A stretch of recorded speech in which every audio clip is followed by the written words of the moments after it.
علاش الحواله غاليين هذا العام هذا؟ موضوع مهم جدا. المهم الا كنتي مسالي ولا ما مساليش، سيفي عندك الدريل هذا تكون مريح وتصنت ليه مزيان حيت غتكون فيه معلومات جد مهمه، وخاصك ضروري تعطيني الراي ديالك التعليق. المهم كما كتعرفوا ان كاين واحد القانون اللي كيحكم هذا العالم، قانون في الاقتصاد كيتسمى قانون العرض والطلب. هذا القانون ديال العرض والطلب هو اللي كيتحكم في الاثمنه ديال جميع المنتوجات والخدمات حول العالم. نفسرها لكم بطريقه بسيطه. واحد لاكوب غيطلع لكم هنايا دابا، واحد المنحنى فيه منحنى ديال العرض واحد ديال الطلب، خاصهم يتلاقاو في الوسط في ديك لابوان اوبتيمال اللي كتحدد الثمن، والشركه ما تطيحش في ريبتور دو ستوك ويكون ثمن مناسب للجمهور المستهلك. القضيه ديال العيد الكبير ديال هذا العام هذا كما كنلاحظوا ان في وسائل الاعلام كلشي كيتشكى بان الحواله غاليين. ما نساوش ان هذه الموجه ديال الانفلاسيون او التضخم اللي كان داز في الاخر اللي اثرت على العالم باجماعه خلت ان بزاف ديال الاثمنه والمواد انها تزيد في الثمن، وهذا الشيء اللي خلى انا الفلاح انه يستثمر من جيبو بزاف. يعني الحول الا كان كيتقام عليه مثلا كيخسر عليه واحد 50,000 ريال في الشهر، غيولي يخسر عليه 5000 درهم في الشهر. يعني نورمالمون فاش يبغي يبيع راه خصو حتى هو يربح، حتى هو يدير استثمار خصو يربح. ناضت الدوله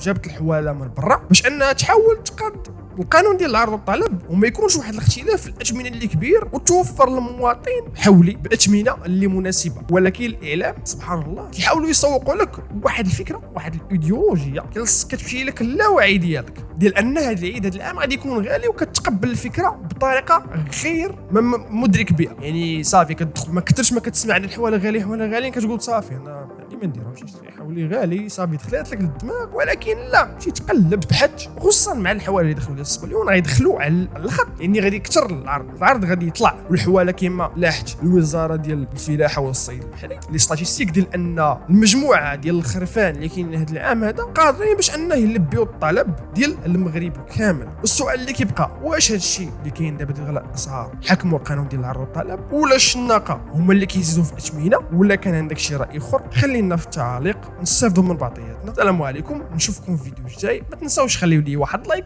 كومونتير وشير مع صحابك، واذا كان كيعجبكم هذا المحتوى هذا بغيتوني نكثر منه قولوها لي في التعاليق. مبروك واجركم، نشوفكم في فيديو جاي. تهلاو.